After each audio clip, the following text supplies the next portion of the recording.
Sahabat Bapak Ibu, menjadi anak kesukaan Bapa di sorga itu bukan hal yang gampang. Menjadi anak kesukaan Bapa di sorga bukan hal yang gampang. Anak kesayangan iya, kita semua disayangi, betul. Tapi untuk menyukakan hatinya, sehingga kita menjadi kesukaan Bapa di sorga itu bukan hal yang mudah, bukan perkara yang gampang. Dan menyukakan Bapa di sorga mutlak kita harus serupa dengan Kristus. Mutlak, tidak bisa ditawar. Kalau kita mau menyukakan hati Bapa di sorga, kalau kita mau menjadi anak kesukaan Bapa di sorga, kita harus serupa dengan Kristus. Artinya apa? Artinya kita harus memiliki karakter Kristus. Karakter Kristus tidak terbentuk dalam satu malam. Dan karakter Kristus bukan merupakan suatu hal yang mistis. Didoakan sekarang kita langsung memiliki karakter Kristus. Tidak, sahabat Bapak Ibu. Mutlak bagi kita yang mau menyukakan perasaan Bapa, menjadi anak kesukaan Bapa, kita harus serupa dengan Kristus. Artinya kita harus memiliki karakter Kristus di mana karakternya terbentuk senantiasa menyenangkan Bapa di sorga. Amin. Ini yang dimaksud dengan serupa dengan Kristus. Serupa dengan gambaran anaknya yang sulung. Amin. Kita harus serupa, memiliki kualitas, pikiran dan perasaan, tindakan sama seperti Kristus. Makananku yaitu apa? Melakukan pekerjaan Bapa dan menyelesaikannya. Nah sekarang gairah kita apa? Apa gairah kita masih terikat dengan dunia ini? Sehingga fokus hidup kita boro-boro ya, boro-boro kalau misalnya kita mau serupa dengan Kristus. Kita masih terfokus kayak semacam ada lingkaran, ya, lingkaran dunia ini yang mengikat kita. Kita masih lebih mengejar apa kata orang dibanding apa kata Tuhan, amin. Kata orang kesuksesan demikian, dan kita mengejar hal itu. Sedangkan kata Tuhan bukan seperti itu. Amin.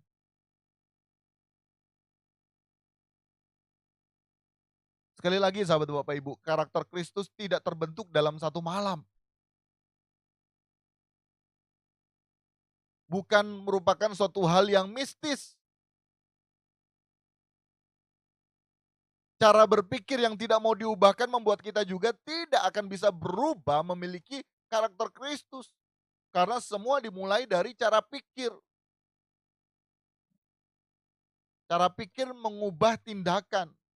Tindakan kita mengubah kebiasaan kita. Kebiasaan kita mengubah karakter kita dan karakter kita mengubah keadaan kita. Sudahkah kita menjadi manusia baru? Sehingga kalau di dalam Alkitab dikatakan manusia baru, bukan sekedar secara mistis, kita menjadi manusia baru. Melainkan ada proses yang harus kita jalani. Prosesnya apa? Sepanjang umur hidup kita, sahabat Bapak Ibu. Ya. Dan bahaya bila kita mati kita belum mencapai itu sahabat Bapak Ibu. Bahaya. Sedangkan waktu hidup kita, kita tidak tahu kapan. Banyak orang takut mati, padahal kalau secara Alkitabiah kita berbicara mengenai kematian, itu waktu yang seharusnya kita tunggu-tunggu. Tapi kita takut karena apa? Kita masih terikat dengan percintaan dunia ini. Kalaupun kita khawatir karena kita sementara mengejar keserupaan itu, ya puji Tuhan. Artinya bukan takut yang apa, tapi Tuhan izinkan waktu yang ada. Kami serupa dengan Engkau, sehingga di saat kami mengakhirinya, kami mengakhirinya dengan baik. Kami finishing well, amin. Jadi pertanyaan, ketakutan yang seperti apa yang kita miliki saat kita mendengar kata kematian? Tapi di satu sisi ada juga yang lebih parah juga termasuk. Yakin masuk surga, tapi hidupnya berantakan. Tidak memperkarakan dirinya, sudah berkenankan dirinya di hadapan Tuhan. Sekali lagi, cara berpikir yang tidak mau diubahkan membuat kita juga tidak akan dapat memiliki karakter Kristus.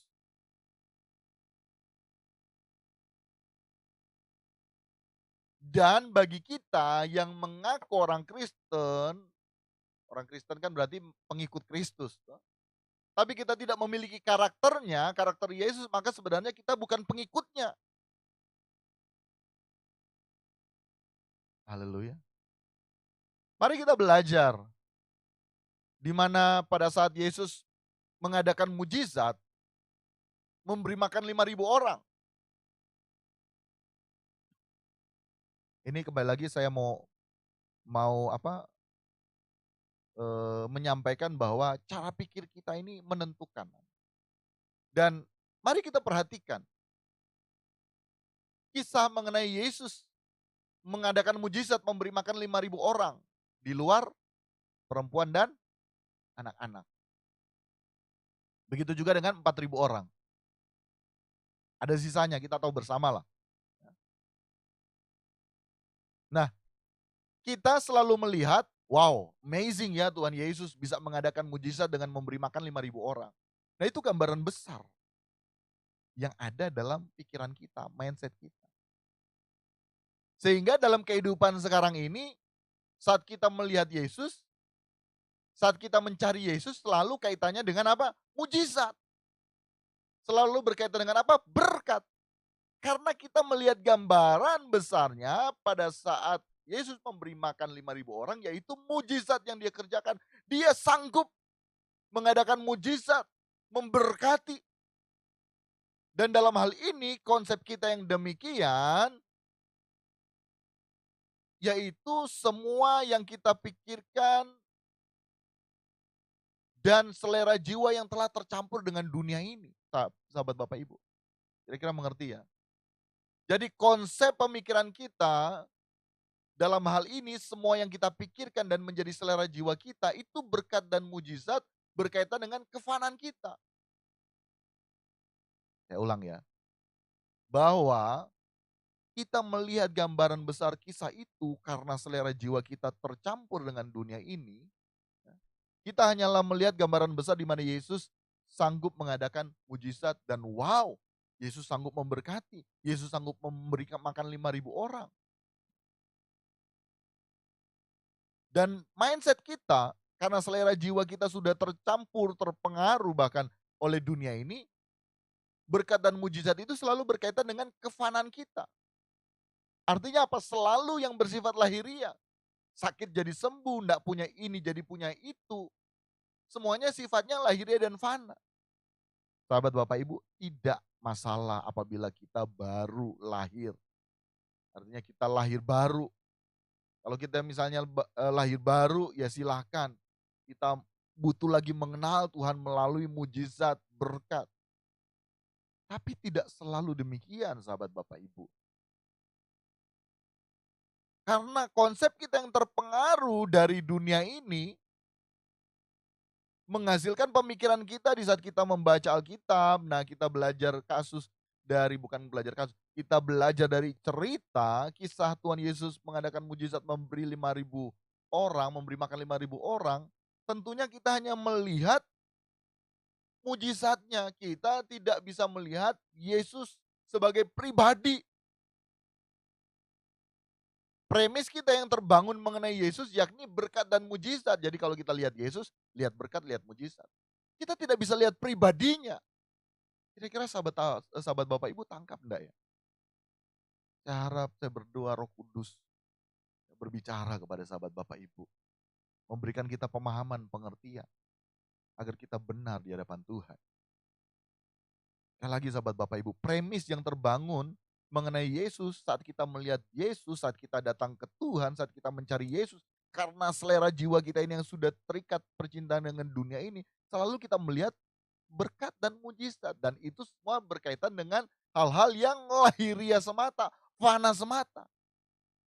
Sekali lagi tidak salah kalau kita baru mengenal Yesus.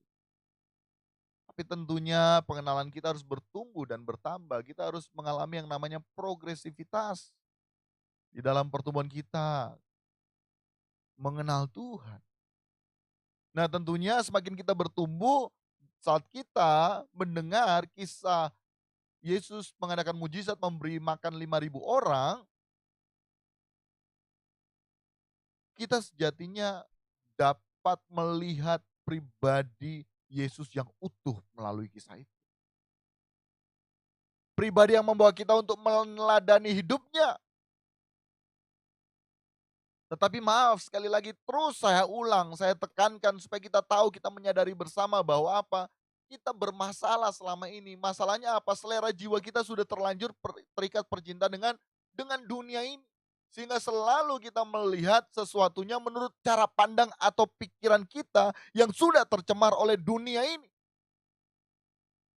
Sehingga saat kita membaca Alkitab ada kisah Yesus memberi makan 5.000 orang, 4.000 orang. Yang kita lihat ya mujizatnya hanya itu tok gambaran besar yang kita lihat. Nah tentunya semakin kita bertumbuh kita akan bisa melihat lebih dalam lagi yaitu melalui kisah tersebut kita bisa menerima berkat kekalnya. Berkat kekalnya apa? Pertama orang-orang yang mengikuti Yesus tidak peduli lagi dengan diri mereka sendiri. Kita kan kalau baca Alkitab, kisah 5.000 orang, ya amin, Tuhan Yesus sanggup memberi makan 5.000 orang, sudah. Karena konsep kita, maaf sahabat Bapak Ibu, saya harus sampaikan, konsep kita, cara pikir kita yang tidak mau diubahkan itu, yang membuat kita hanya berpikir, ya sudah, melihat Yesus, melihat berkat dan mujizat, tidak melihat pribadinya. Padahal melalui kisah tersebut kita harus dapat memahami dengan benar bahwa orang-orang yang mengikuti Yesus tidak peduli lagi loh dengan diri mereka sendiri. Mereka hanya fokus mengikuti Yesus. Mereka hanya fokus mengikut pribadinya. Mengikuti jejak Yesus. Mau jadi apa mereka, mau makan apa, atau bahkan tidak makan sekalipun, mereka tetap ikut Yesus. Mereka tidak pedulikan diri mereka bahwa oh sudah malam waktunya mereka makan. Enggak, mereka juga tidak minta makan kepada Yesus. Bahkan Yesus sendiri yang berinisiatif. Wah sudah mau malam. Biarkan mereka pulang. Tapi masa mereka pulang nanti kelaparan di jalan kan seperti itu. Tapi mari kita renungkan saat ini berbanding terbalik. Saat ini kita ikut Yesus bukan karena fokusnya mengikut Yesus lagi. Tapi fokus pada berkat mujizat. Karena apa? Kita lihat Yesus sama dengan berkat mujizat. Dan selalu berkat mujizat sama dengan lahiriah kefanaan. Sahabat Bapak Ibu tangkap ya. Kira-kira tangkap sahabat Bapak Ibu. Bayangkan ya pada saat itu prioritas untuk mengadakan mujizat karena Yesus hendak memberikan tanda melalui mujizat bahwa dirinya adalah utusan Bapa loh. Artinya apa? Mujizat saat itu prioritas. Karena apa? Mau menyatakan ini loh, Yesus ini dari Bapa sehingga dia sanggup melakukan mujizat. Tetapi toh banyak juga yang ikut tanpa kompromi. Haleluya. Baik sudah menerima mujizat maupun tidak menerima mujizat, melainkan pengajarannya, hidupnya, itu yang mereka ikuti. Sehingga mereka terus mengikut Yesus. Mereka ikut Yesus, mereka tidak kompromi. Kita, kita yang melalui Alkitab saat ini kita tahu bahwa Yesus benar adalah Tuhan dan Juru Selamat saja masih meragukan dia. Cara kita meragukan dia apa? Ya memang tidak terang-terangan. Bahkan kita memutarbalikkan fakta. Oh kita tidak meragukan Tuhan, Tuhan sanggup mengadakan mujizat. Nah balik lagi di situ. Seharusnya kita tidak perlu meragukan dia. Kita menerima atau tidak berkat dan mujizat itu. Kita tidak boleh meragukan dia. Kita ini mengalami yang namanya degradasi iman kekristenan sahabat Bapak Ibu. Saya tidak tahu ke depannya semakin bagaimana degradasi iman kekristenan. Ya, karena memang ini penggenapan firman Tuhan sahabat Bapak Ibu. Kita tidak bisa eh, menolak. Karena penapisan sementara terjadi, kita sementara ditapis. Yang jahat semakin jahat, yang baik semakin baik. Termasuk bila kita mengklaim diri kita dewasa, tapi kita melihat Tuhan, melihat berkat dan mujizat sama dengan, jadi rumusnya Tuhan sama dengan berkat dan mujizat sama dengan lahiriah kefanaan. Itu salah sahabat Bapak Ibu, jahat kita. Seharusnya Tuhan sama dengan pribadinya. Sama dengan kasih. Itu sahabat Bapak Ibu. Jadi melalui kisah Yesus memberi makan 5.000 orang, mengadakan mujizat memberi makan 5.000 orang, kita harus bisa melihat bahwa orang-orang saat itu tidak kompromi, tidak hitung-hitungan dengan Tuhan. Kita saat ini hitung-hitungan dengan Tuhan. Mau bangun pagi malas. Saya tidak berharap juga sahabat Bapak Ibu mengikuti doa pagi juga bersama dengan kami. Jangan terkesan bahwa ayo doa pagi, ayo bangun pagi kemudian doa pagi bersama dengan kami, tidak. Kami menyarankan bangun pagi, doa pagi, mengalami Tuhan, bangun mesbah doa sendiri. Tapi kalau sahabat Bapak Ibu merasa terberkati bersama-sama dengan kami doa pagi, ya silahkan. Kami hanya merindukan agar gagasan kita untuk merajut kesucian, membangun hubungan yang intim dengan Tuhan, itu boleh terlaksana sahabat Bapak Ibu. Tidak ada niatan yang lain sahabat Bapak Ibu.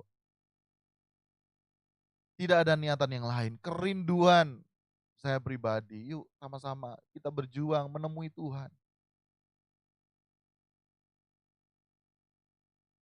Kita berjuang menemui Tuhan. Sehingga semakin hari kita memupuk kecintaan kita kepada Tuhan, semakin hari kita menjalin hubungan kita dengan Tuhan, semakin hari semakin kita dalam dengan Tuhan, kita akan melihat Yesus sama dengan pribadinya, sama dengan kasih. Kita tidak akan bisa melihat itu, gambaran besar itu apabila kita tidak mau merubah cara pikir kita. Ya. Hal yang selanjutnya, semakin kita bertumbuh, kita akan bisa melihat lebih dalam lagi melalui kisah Yesus memberi makan 5.000 orang, yaitu apa? Tuhan itu penuh dengan belas kasih. Tahu tanpa kita meminta apa yang menjadi kebutuhan hidup kita. Seperti tadi saya sebutkan, pada waktu itu hari sudah menjelang malam. Mereka disuruh pulang, tapi Yesus tidak tega. Harus kasih makan dulu. Tapi bingung juga mau kasih makan gimana. Di saat terdesak itulah mujizat terjadi. Haleluya. Yesus penuh dengan belas kasih. Yang mulia dan agung Tuhan kita penuh dengan belas kasih dan dirinya kasih. Saat itu orang-orang di situ tidak meminta untuk mereka makan. Mereka cuma mau mengikut Yesus, mengikut Yesus, mengikut Yesus. Fokus pada pribadinya. Karena di dalamnya ada kebenaran. Mereka menyadari di dalam Yesus ada sukacita. Mereka menyadari di dalam Yesus ada damai sejahtera. Mereka tidak pikir yang lain. Haleluya. Mereka tidak pikir yang lain. Yesus tahu. Yesus penuh dengan belas kasih. Tanpa kita meminta yang menjadi kebutuhan kita, Yesus tahu, amin. Untuk itu mari kita lakukan bagian kita. Nggak usah pikir apa yang harusnya Tuhan kerjakan. Kita fokus lakukan bagian kita. Apa yang menjadi bagian kita? Ikut dia. Pandang pribadinya. Fokus mengubah diri kita menjadi serupa dengan Kristus. Jangan kita ngatur Tuhan. Kita seringkali dengan dan tanpa kita sadari kita mau ngatur Tuhan. Kita memikirkan hal-hal yang tidak seharusnya kita pikirkan. Berapa banyak di antara kita jujur ke Tuhan. Kita banyak ngatur Tuhan, ngatur Tuhannya seperti ini. Kita seringkali memikirkan, oh bagusnya ini kalau Tuhan buat seperti ini. Bagusnya kalau misalnya kita ini diberikan jalan keluar seperti ini. Kita ngatur Tuhan. Kita lakukan bagian kita. Apa yang bisa kita lakukan, kita lakukan. Kita sakit, oh bagusnya begini, begini, begini. Lakukan bagian kita. Pergi berobat, minum obat. Jaga pola makan, ya supaya imun tinggi. Jangan kita ngatur Tuhan, sahabat Bapak Ibu. Kita sering kali mengatur Tuhan. Kisah 5.000 orang itu tidak mengatur Tuhan. Mereka hanya rindu mengikut Dia, mendengar pengajarannya dan mau diubahkan oleh pengajaran Yesus saat itu. Amin. Kita lakukan bagian kita. Tuhan tahu apa yang harus Tuhan kerjakan bagi kita. Jangan kita ngatur Tuhan. Kita tidak usah mau pikir apa yang harusnya Tuhan kerjakan. Sahabat Bapak Ibu, saya mau bersaksi ya. Kami ini New Chapter di tempat ibadah sementara akan mengadakan renovasi. Yang lainnya sementara mengumpul dana untuk Natal. Kami sementara merintis di sini. Secara pikiran kami yang sempit ini siapa yang mau memberikan donasi? Tapi saya bersyukur. Ada beberapa saat saya juga sering minta ampun Tuhan kalau misalnya aku mau mengatur Engkau Tuhan. Ampun kalau misalnya aku sok mengatur Engkau Tuhan. Untuk memberkati dari ini, dari itu, dari ini, dari itu. Setelah saya minta ampun, saya berusaha saja. Saya buat flyer, saya bagikan. Yang tergerak, yang rindu silakan. Dan puji Tuhan sementara terkumpul sahabat Bapak Ibu. Kerinduan kami, targetan kami Desember ini ya sudah direnovasi, ada studio mini ya, studio kecil, nantinya studio kecil itu jadi altar ya, agar bisa lebih comfortable dan akan ada pengadaan juga musik, keyboard ya, supaya kita lebih lagi bisa mengalir. Haleluya. Kami tidak mau membatasi cara kerja Tuhan. Ada banyak kali ya juga iblis itu seringkali mengintervensi di pikiran kayak sudah ada ini itu tapi pekerja kurang. Pokoknya selama masih bisa dikerjakan, kerjakan saja. Kita fokus pada bagian kita, amin. Nanti Tuhan akan kerjakan bagiannya. Tapi bukan berarti Tuhan kerjakan bagiannya, kita ngatur Tuhan. Tuhan pokoknya begini, enggak usah sahabat Bapak Ibu. Amin. Haleluya. Kita fokus pada bagian kita. Berkaitan juga dengan tadi, sahabat Bapak Ibu yang tergerak silakan bisa menabur ya. Karena setiap taburan kita Tuhan tahu. Tentu kita barang siapa menabur akan menuai.